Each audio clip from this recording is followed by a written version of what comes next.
ભોજાઈ વિલાપ કરતા કહે છે કે હે ઘનશ્યામ ભાઈ, ભોજનનો સમય થઈ ગયો છે, અમે બધા તમારે માટે વ્યાકુળ થઈ ગયેલા છીએ. આખું શહેર પણ તમારે માટે આકુળ વ્યાકુળ થઈને બધા શોક કરે છે, છતાં તમે દયા કેમ નથી લાવતા?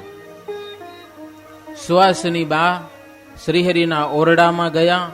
ત્યાં તો મોજડીઓ ને એ બધા શણગાર પ્રભુનો પડ્યો છે. ત્યારે ખબર પડી કે આ તો ઉઘાડે પગે ગયેલા છે, ચરણમાં કાંઈ પહેરીએ નથી ગયા. પાછું શ્રીહરિના કપડાં જોઈને વધારે શોક થયો છે. આ બધું જોતા સુવાસની કહે છે કે તમે વનમાં જ ગયા હશો એવું લાગે છે. આ બધો પહેરવેશ બધો ઉતારી નાખ્યા, દાગીના બધા છોડી દીધા. પણ પ્રભુ, કાંટા કાકરા વાગશે, વનમાં ઉઘાડે પગે ગયા છો. વાઘ વરુ ભૂત પ્રેત રીંછ વાનર એ નાના બાળકોને બહુ ડરાવે માટે ભાગ્યાઓ પાછા ઘરે. અમે કઈ કીધું હોય ને દુઃખ લાગ્યું હોય તો અમે કોટી વાર માફી માંગીએ તમારા ચરણમાં, પણ પ્રભુ તમે પાછા ભાગી આવો. વનના પ્રાણીઓ પ્રભુ તમને દુઃખી કરશે. આવા ઘોર જંગલમાં પ્રભુ આપ વિના કોણ જઈ શકે? અને ભૂખ પ્યાસ પણ આટલી નાની ઉંમરમાં કોણ સહન કરી શકે?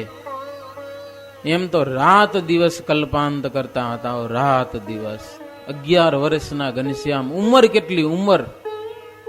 અને ઘોર જંગલ સામે જાવું. મોટાભાઈ રામ પ્રતાપજી શ્રીહરિના જન્મથી આરંભી કરીને આજ સુધીના ચરિત્રો સંભાળીને રુદન કરતા હતા. જન્મ પછી જેટલા જેટલા ચરિત્રો કર્યા ને બધા ચરિત્રોને સંભાળીને રુદન કરે છે. હે ભાઈ, તમે જ્યાં ગયા હો ત્યાંથી પત્ર તો લખજો, અમને ખબર પડે તમે અહીંયા છો. કાગળ પત્ર લખશો ને તોય અમને શાંતિ થશે. તમે તો વૃષકુળના જીવન પ્રાણ છો, ધર્મકુળના. વૃષકુળનું પાલન કરવા પ્રગટ થયા છો. વૃષકુળની કીર્તિના પ્રભુ તમે વર્ધક છો. તમારા વિના અમને ઊંઘ આવતી નથી, ભોજન ભાવતું નથી, પ્રાણ જવા માટે તૈયાર થયા છે. તમે નિરાવરણ છો, બધું જાણો છો, દયા કેમ નથી લાવતા? અમે રોઈએ છીએ, તમને બધી ખબર પડે છે કે કાંઈક દયા કરો પ્રભુ. સુવાસિની બાઈ કહે છે, મારા દોષ સામે પ્રભુ જોશો નહીં. તમે તો ભક્ત વત્સલ છો. તમારા બાળપણાના વિનોદ અમને યાદ આવે છે. બાળપણાના વિનોદ બિલકુલ ચેન પડતું નથી. એક દિવસે સવારમાં તમે મારી પાસે આવીને ભોજન માગ્યું, ત્યારે મેં કીધું કે હમણાં જ રસોઈ બનાવી દઉં, પણ તમે રાહ જોઈ નહીં. વીંટી લઈ ગયા મારી, કંદોઈને ત્યાં આપી અને મિત્રોની સાથે મીઠાઈ ખૂબ જમ્યા. કુસ્તી શીખીને ઘેર આવતા કે તરત ગરમ ગરમ રસોઈ હું તમને જમાડતી. આ બધું હવે નહીં દેખતા તમારા અપાર ચરિત્રો બાણની પેઠે અમારા અંતરમાં ખટકી રહ્યા છે. પ્રભુ, તમારા દર્શનની આશાએ પ્રાણ ટકી રહેલા છે, માટે દર્શન દેવા કૃપા કરો. આ પ્રમાણે શ્રીહરિના વિયોગે સૌ વિલાપ કરતા હતા. પ્રાણ રહે એવું નતું કોઈના અંતરમાં. પણ હનુમાનજી આવીને કીધું કે શ્રીહરિ વનમાં ગયા છે, તમને બોલાવશે, તમે કાંઈ ચિંતા કરશો નહીં, તમને બોલાવશે, સ્થિર થશે. ત્યારે આટલી શ્રીહરિની સમાચાર મળ્યા હનુમાનજી દ્વારા, એટલે થોડોક સંતોષ થયો કે અમને હજી વાળી ઘનશ્યામ મળશે ખરા. એવી એક આશારૂપી વેલીથી એના જીવન ટક્યા છે કે અમને અમારા પ્રાણ પ્યારા ઘનશ્યામ એક દિવસ મળશે.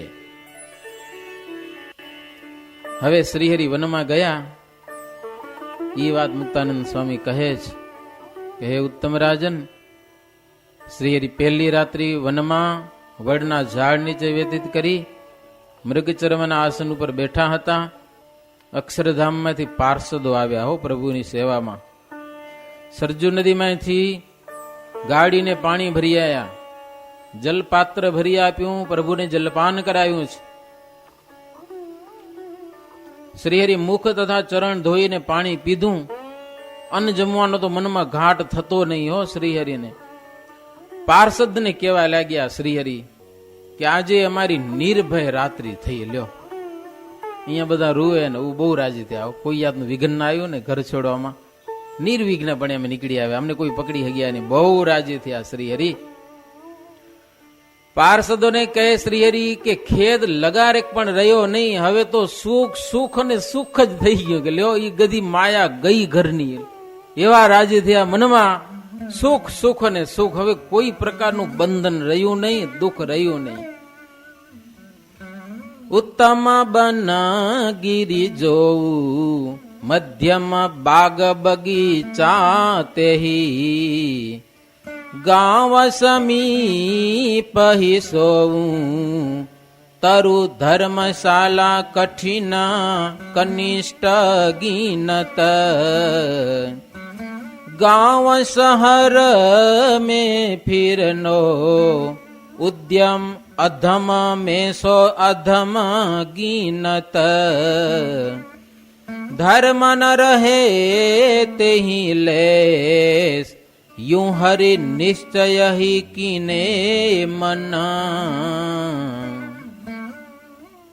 હવે શ્રીહરિને વનમાં જવું છે ને, પાર્ષદોને વાત કરે હો.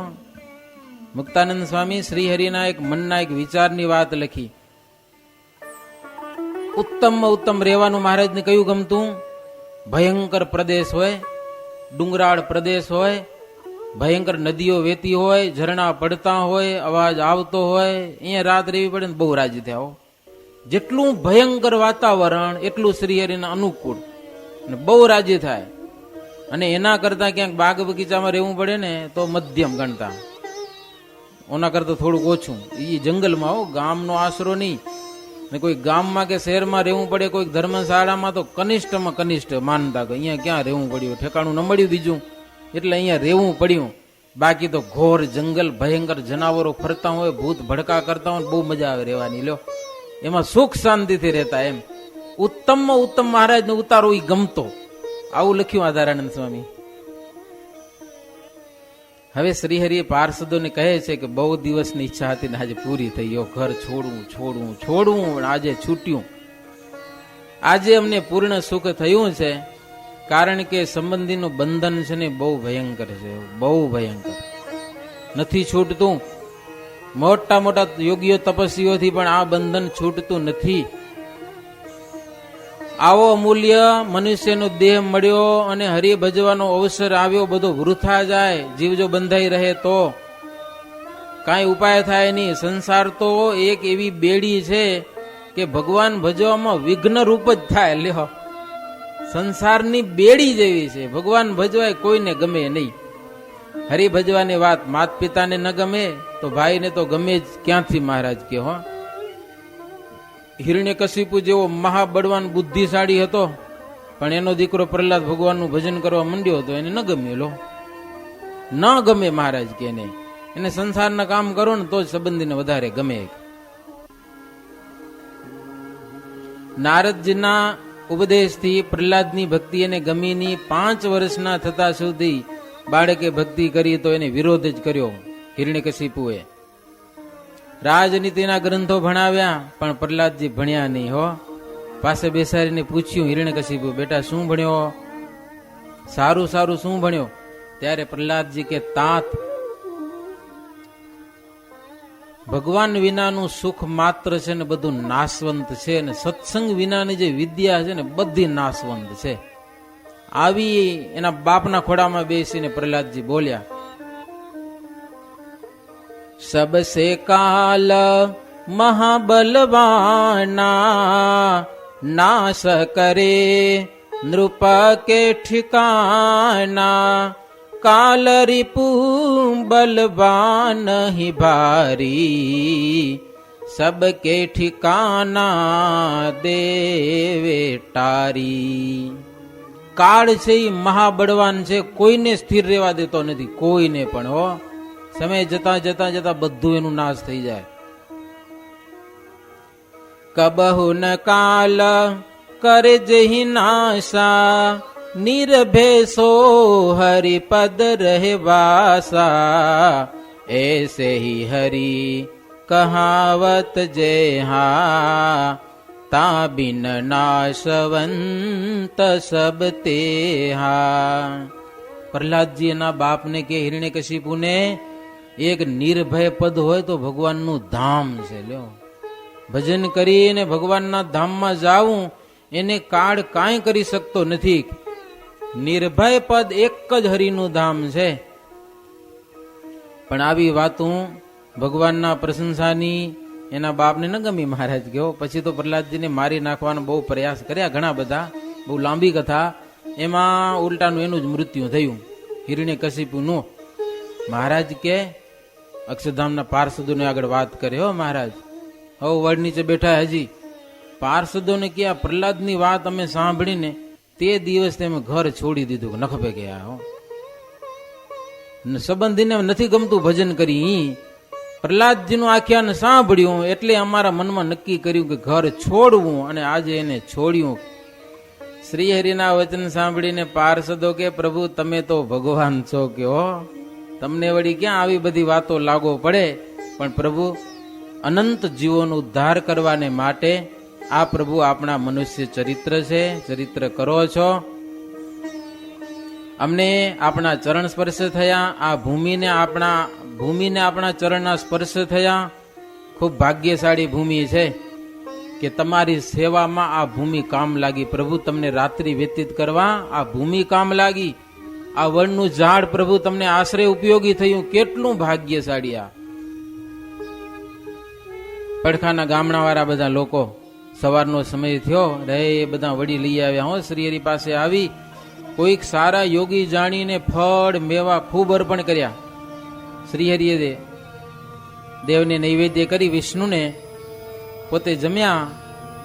પાર્ષદોને પ્રસાદી આપી, માણસોને પ્રસાદી આપી દીધી. વર્ણિનું અલૌકિક રૂપ દેખી અને આવેલા લોકો આશ્ચર્યચકિત થઈ ગયા. હો, કે આવા બ્રહ્મચારી, એક તો ઉંમર બહુ કામ કર્યો, 11 વર્ષની ઉંમર, અને આવા દ્રઢ બ્રહ્મચારી લોકો જોઈને ચકિત થઈ જતા હતા.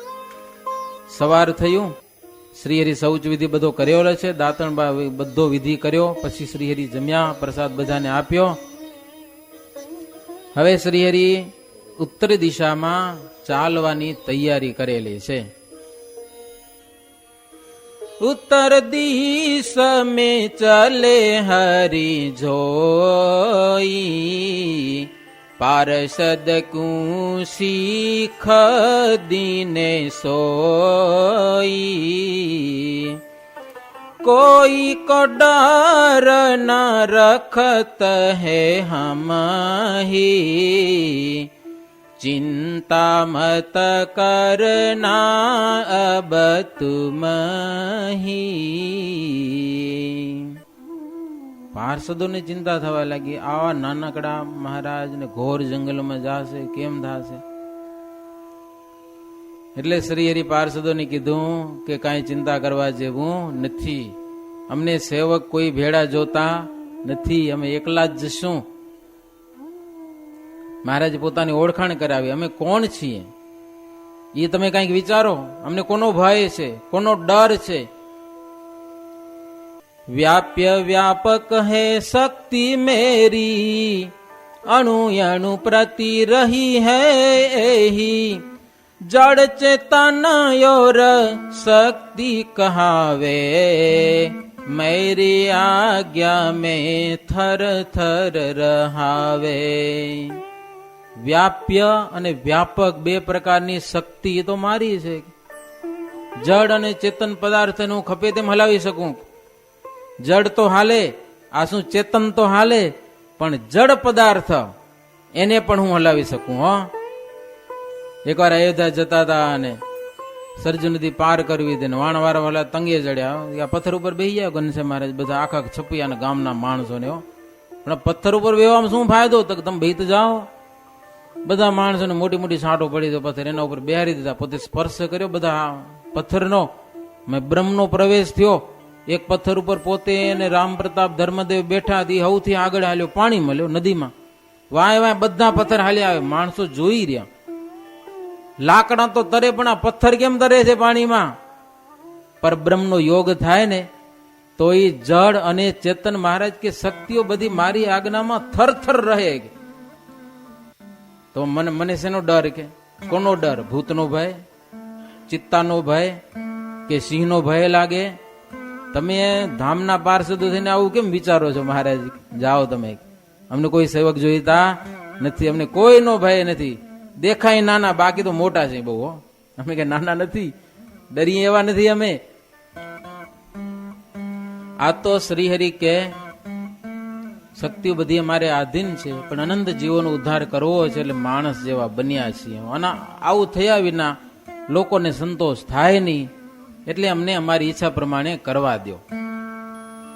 પાર્ષદો કે પ્રભુ માનવ શરીર ક્યાં સુધી રાખશો? આમ તો બસ જ્યાં સુધી ઈચ્છા આવશે ત્યાં સુધી રાખીશ, પછી ઈચ્છા થશે કે હવે જાવું છે તો મૂકી દેશું. કે લ્યો, ઈ અમારી ઈચ્છાની વાત છે.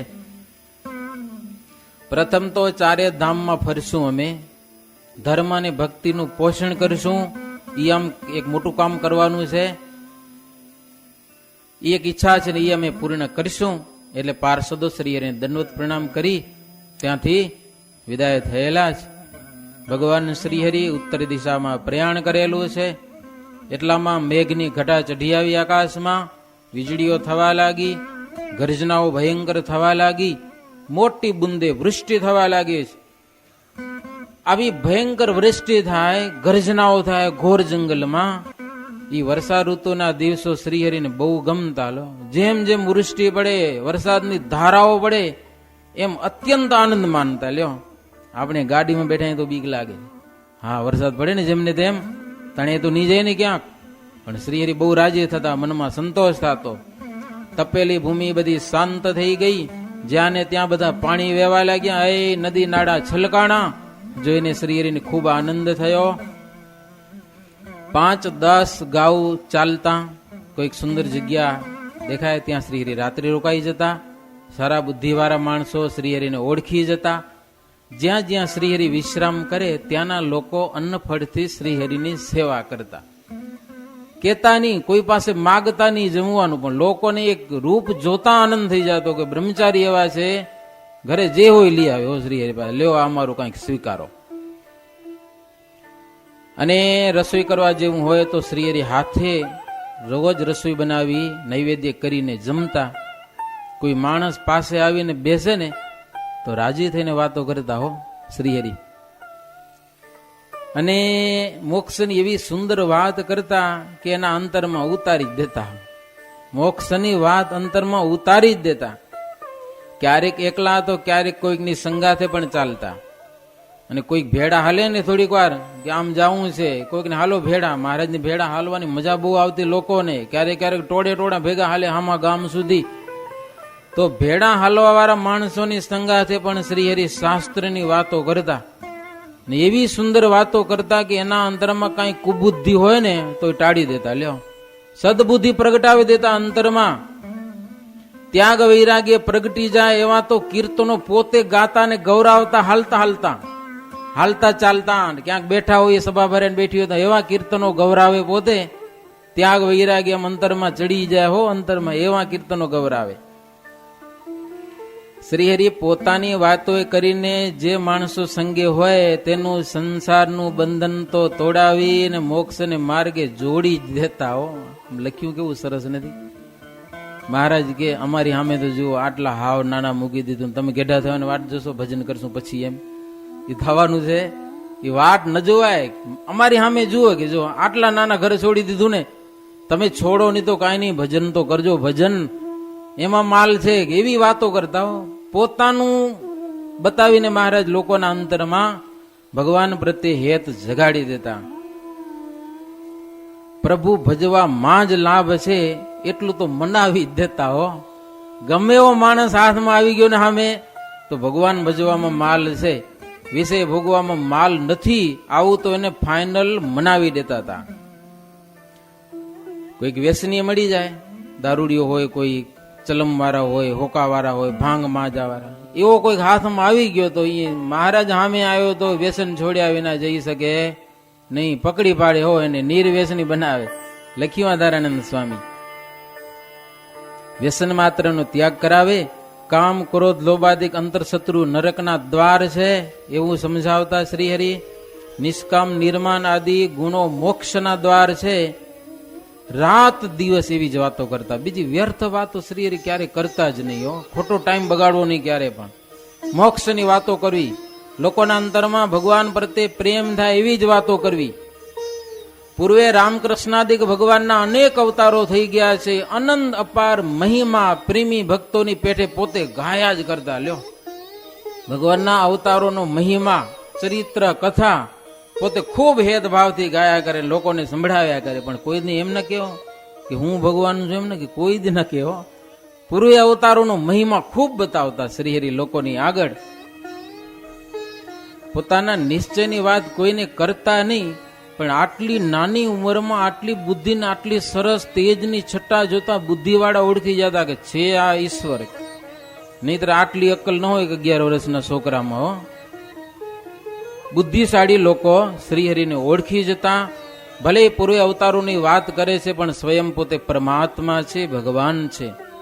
કસ્તુરીની સુવાસની પેઠે સામર્થ્ય છુપાવ્યું છુપું રહે નહીં. ભગવાન છે તે ક્યાં સુધી પોતાનું હંતાડવા માટે પૂર્વે અવતારનો મહિમા કે તો મહિમામાં બુદ્ધિશાળી ઓળખી જાય કે આ પોતે ભગવાન છે. હો, એની વાતો ઉપરથી પકડી પાડતા લોકો કે સ્વયં શ્રીહરિ ભગવાન છે. આ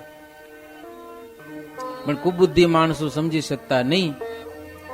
કોઈ શ્રીહરિના એકવાર દર્શન કરે કે તેને શ્રીહરિની મૂર્તિ વિસરતી નહીં. લ્યો, એક રાત આવ્યા હોય પ્રભુ, દર્શન થયા, વાતો સાંભળી, બીજે દિવસે તો સવારે પ્રભુ ચાલ્યા જાય. પછી મહારાજની મૂર્તિ વિસરે નહીં, વિયોગે રુદન કર્યા જ કરે, રોયા જ કરે. લ્યો, મહારાજ વગર એવું હેત થઈ જતું મહારાજની મૂર્તિમાં લોકોને. અને જ્યાં શ્રીજી મહારાજ જાય અને જ્યાં રહે ત્યાં લોકોને આનંદ આનંદ થઈ જતો. જાણે આનંદ આનંદ થઈ ગયો. ભગવાન ઘરે આવે, ભગવાન ગામમાં આવે અને કોને આનંદ ન થાય એવો આનંદ આનંદ થઈ જતો. લોકો દોડી દોડીને દર્શને આવતા, શ્રીહરિની પૂજા સેવા કરતા અને જન્મ મરણના ભય થકી છૂટતા. મુક્તાનંદ સ્વામી કહે છે કે હે ઉત્તમ રાજન, ભગવાન શ્રીહરિ નાની ઉંમરમાં ઘરનો ત્યાગ કરી અનંત જીવાત્માઓના ઉદ્ધારને માટે વનમાં વિચરણ કરે છે. જે જીવાત્મા મળે એને સુંદર ઉપદેશની શ્રીહરિ વાતો કરે છે. ચાલતા ચાલતા સાંજના સમયે એક મોટી નદી ઉતરી અને શ્રીહરિને હરૈયા નામનું ગામ આવ્યું. હો, તો ગામનો ગેટ હોય ને ત્યાં જ એક દુકાન હતી. ત્યાં બાજુમાં ગયા. એ દુકાનમાં મા દીકરો બેઠા હતા. મા અને દીકરો. ડોશીને એવો ભાવ જાગ્યો, શ્રીહરિને પ્રેમથી દુકાનમાં બોલાવ્યા. મહારાજને બેસાડ્યા અને મહારાજને કહે, બહુ નાના છો તમે, બેસો બેસો. ક્યાંથી આવો છો? આવડી નદી ઉતરીને આવ્યા, કપડા કેમ ભીંજાણા નથી? કે મહારાજને કહો. મહારાજ કે કપડે ભીંજાય એવા યોગી અમે નથી. કે સમજ્યા, નીકળી એમ નદીમાં. પણ તમે આવો નાના છો ને અહીંયા આવતા રહ્યા, હવે અહીંયા રોકાવો, તમારા ઘરે જાણ કરીએ. મહારાજ કે એવી વાતો ન કરજો. કે કાંઈ જરૂર નથી જાણ કરવાની. કે લો, થઈ ગઈ જાણ. કે મુમુક્ષુ જાણી ભાવ હતો એટલે શ્રીહરિને સરસ મજાની મીઠાઈનું એક પડીકું દીધું. મીઠાઈની દુકાન હશે. પણ મહારાજ કે અમને ભૂખ લાગી નથી. અમે આ સરજુ નદી, આ નદી તરી આવ્યા અને પાણી પીધું ને ભૂખ બધી મરી ગઈ. કે લ્યો, એ ડોશી કે ખાલી પાણી પીવાથી કઈ ભૂખ જાતી હશે? આ જમો ને, થોડુંક જમો. ભાવ જોઈ અને મહારાજ સાલગ્રામને નૈવેદ્ય ધરી અને પોતે જમ્યા. સાંજનું ટાણું હતું, દુકાન બંધ કરવાનું ટાણું થયું. મહારાજને કે ઘરે હાલો. કે મહારાજ કે ઘરે તો અમે જાતા નથી, આ ગામ બારે જ કહેવાય, એટલે અહીંયા રોકાશું. ભલે. કે લ્યો, દુકાન ખુલ્લી મૂકી ગયા મહારાજને માટે. દુકાનમાં તમે રોકાજો, સવારે અમે આવશું.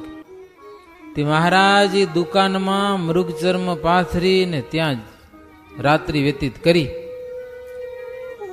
આડે પડખે થયા હો. ડાબા હાથનું ઓશીકું કર્યું અને પ્રભુ પોઢ્યા રાત્રે. બાજુમાં નદી હતી. સવારે ઉઠીને પ્રભુ નાઈ ધોઈને પરવાર્યા. ત્યાં તો આ ડોસી ને એનો દીકરો ને બધા આવ્યા છે પાછા દુકાનમાં. વળી મહારાજને થોડોક નાસ્તો પાણી આપ્યો. મહારાજ જમ્યા. એનો ભાવ જોઈને મહારાજ પોતાના સ્વરૂપનું જ્ઞાન આપી અને પ્રભુ ત્યાંથી રવાના થઈ ગયા. ઘોર જંગલમાં એક ભીલ અને ભીલડી પતિ પત્ની બે જણા મળ્યા મહારાજને. એને કંઈક ભાવ થયો હશે તે મહારાજને ફળ ફૂલની એક છાબ ભરીને ભેટ કરી. મહારાજ થોડાક ફળ ભગવાનને જમાડીને જમ્યા. પ્રસાદી એને આપી દીધી. મહારાજ કે આવતો જન્મ તમને સત્સંગમાં મળશે, જાઓ કે એવું વરદાન દીધું હો, અને તમારું કલ્યાણ થશે. એમ કહીને પ્રભુ આગળ ચાલ્યા. મોટી નદી આવી. 3-4 ગાઉના પોળા પટવાળી ઘણી બધી નદીઓ ભેળી થતી હશે ને ઘણું બધું. ઘણા બધા માણસો ભેળા થયેલા છે. મહારાજ કે અમને પેલે પાર જવું છે. માણસો કે આમાં તો પડાય નહીં, બહુ ભયંકર નદી વહેતી હતી. મહારાજ કે અમે આમાં પડશું. અને પડ્યા હો. નદીને ચિંતા થઈ કે આ નાના બ્રહ્મચારી તણાઈ જશે. મહારાજને બહાર કાઢી મૂક્યા પગથિયે. ફરી મહારાજ અંદર પડ્યા હો જોશથી અને તણાયા. એ 3-4 ગાવ મહારાજ કે અમે શરીરને પડતું મૂક્યું. પ્રથમનું લગભગ 29મું વચનામૃત છે. પ્રારબ્ધની મહારાજ વાત કરી છે ને. અમારું પ્રારબ્ધ બહુ જોરદાર હો, કાંઈ નથી અમને. મહારાજ કે તણાતા તણાતા છેટ પેલે પાર નીકળ્યા. ત્યાંથી જંગલમાં આગળ ચાલ્યા તો એક રાક્ષસ મળ્યો. ભયંકર રાક્ષસ. માણને દેખે એટલે મારી જ નાખે. ઘોર જંગલમાં મહારાજને મારવા આવ્યો, પણ મહારાજને તો કઈ કરી શકે નહીં. મહારાજે પાણી છાંટીને એને સીધો બદ્રિકાશ્રમમાં મોકલી દીધો. જા તપ કરજે અને પાપને બાળજે. ત્યાંથી પ્રભુ આગળ ચાલ્યા. ચાલતા ચાલતા એક બંસીપુર ગામ આવ્યું. મોટું શહેર હતું બંસીપુર. જોકે એની લીલા સવિસ્તાર વૈષ્ણવાનંદ સ્વામીએ લખી છે. આ ગ્રંથમાં બહુ નથી. વૈષ્ણવાનંદ સ્વામી શ્રીહરિ લીલા સિંધુ નામનો ગ્રંથ બનાવેલો છે. એમાં બહુ સુંદર કથા લખી. મહારાજ બંસીપુરમાં 1 વર્ષ રોકાઈ ગયા. રાજા રાણી બહુ ભાવિક હતા. મહારાજને રાજા લઈ ગયા વાજતે ગાજતે. રાજા ગયો હશે એમ મૃગ્યા કરવા. એમાં મહારાજ ભેટી ગયા. એમાં કઈક પશુ કરવામાં મહારાજ બહુ ચમત્કાર બતાવ્યો. રાજાને ઉપર ચડાવી દીધો. પછી વળી લોકોએ વિનંતી કરી, આકાશમાંથી ઉતાર્યો. કપડ બપડ ફાટી ગયા તો એવું બધું. પછી તો બહુ ભાવ થયો મહારાજને વિશે. ઘોડા ઉપર મહારાજને બેસાડ્યા અને સૈન્યને જાણ કરી. એમ વાજતે ગાજતે લઈ ગયા. બધા માણસોને કીધું સાક્ષાત ભગવાન આવે છે, રામચંદ્રજી ભગવાન, આપણા ઈષ્ટદેવ, સન્માન કરો, સ્વાગત કરો, વાજિંત્રો વગાડો. વાજતે ગાજતે મહારાજના દરબાર, પોતાના દરબારમાં મહારાજને લઈ ગયા. અને એક સરસ મજાનો 7 માળનો બંગલો હતો. છેટ ઉપલા માળમાં મહારાજ રહેતા. લીડા એવી છે કે રાજાની 2 દીકરીઓ હતી, ઈલા અને સુશીલા. એ બેની સાથે મહારાજ આનંદ વિનોદ કરતા. એ 2 છોકરીઓ મહારાજની પ્રેમથી સેવાય કરતી. ને ક્યારેક ક્યારેક બાગ બગીચામાં જઈને રમવાય જતા. અને છોકરી બહુ હોશિયાર હતી. બીજા કેટલાક બાવાઓ રાખ્યા હતા, પણ બધા વિકૃત હતા. અને એક નિર્વિકારી બ્રહ્મચારીને જોયા. રાજા રાણીને વાત કરી કે હાચા બ્રહ્મચારી તો એક છે કે નાના છે એ. પછી એને પોતાના દરબારમાં મહેલમાં લઈ ગયા અને ઉપર બંગલો. મહારાજ બહુ લીડા કરી છે. જબરી કથા છે આ. એ 2 રાજકન્યાઓ મહારાજની સાથે રમતા રમતા ને ક્યારેક બાજી પડે પાછા. બાજે રમવા, રમતમાં બાજે ખરા, ખબર ને. રાણીબા પાસે વળી ફરિયાદ કરવા લઈ જાય. એટલે રાણીબા શું કે પોતાની દીકરીઓને કે જો આ બ્રહ્મચારી જેમ રાજી થાય ને એમ રમો, જાઓ, બીજું કાંઈ નહીં. તમે હારો કે જીતો બીજું કાંઈ જોવાનું નહીં. આ બ્રહ્મચારીને રાજી કરો. વર્ષ સુધી રોકાણા. પછી વિચાર થયો રાજા રાણીને કે આ 2 દીકરીઓ છે ને એ આ બ્રહ્મચારીને પરણાવી દે ને રાજ્ય સોંપી દે. લ્યો, છોકરો કોઈ હતો નહીં. આવો વિચાર કર્યો મહારાજ કે પરણવું તો નથી હો. એવો સંકલ્પ કર્યો અને મહારાજ ત્યાંથી રવાના થઈ ગયા, રોકાણાની રાજ્યમાં. નંદકિશોરદાસ સ્વામી શ્રી સ્વામિનારાયણ ચરિત્ર રત્નાકર નામનો ગ્રંથ લખેલો છે, એમાં પણ આ બધી કથાઓ છે. આવી રીતે અનંત લીળાઓને કરતા, અનંત જીવાત્માઓનો ઉદ્ધાર કરતા ભગવાન શ્રી નીલકંઠ વર્ણી આગળ ચાલતા ચાલતા એક લોધેશ્વર નામનું પૂર આવ્યું. મહાદેવજીનું નામ લોધેશ્વર, ગામનું તળાવ એનું નામ પણ લોધેશ્વર. લ્યો, મહારાજ ત્યાં ગયા, લોકોને ઉતારાની પૂછા કરી, શંકરના મંદિરમાં સારી એક જગ્યા આપી, મહારાજને આસન આપ્યું, સીધું વગેરે આપ્યું. મહારાજ રસોઈ બનાવી, નૈવેદ્ય ધરી અને પછી જમવા બેઠા ને લોકો ઘણા બધા દર્શન કરતા હતા. એ બધું ભોજન ભેળું કરી અને મહારાજ જમ્યા. હો, લોકોને આશ્ચર્ય થયું કે આ બધું ભેળું કરીને જમવું એ નવીન કહેવાય. આવી રીતે મહારાજ એક જ વખત ભોજન જમતા. મૃગચર્મ બિછાવી અને ભૂમિ ઉપર જ પ્રભુ પોઢતા, દેહનો અનાદર રાખતા, કોઈ માણસો પાસે કાંઈ વસ્તુ ક્યારે પણ માગતા નહીં, અને કાંઈક વસ્તુ મળે એટલા માટે કોઈ દી ઉપદેશ પણ કરતા નહીં. પદાર્થને માટે, મોક્ષને માટે ઉપદેશ કરતા. પૂરના લોકો વર્ણને ઈશ્વર જાણીને પૂજતા. ફળ, ફૂલ, મેવા, મીઠાઈ આ બધું લઈ આવે. શ્રીહરિ જોઈએ એટલું પોતે રાખે, બાકી પ્રસાદી કરીને પાછું દઈ દે. ભરતજીનું આખ્યાન હંમેશા સંભાળતા. ભરતજીને જેમ બંધન થઈ ગયું મૃગલાના બચ્ચામાં, એમ મને બંધન થઈ જાય નહીં, એ વાતનું અનુસંધાન રાખતા.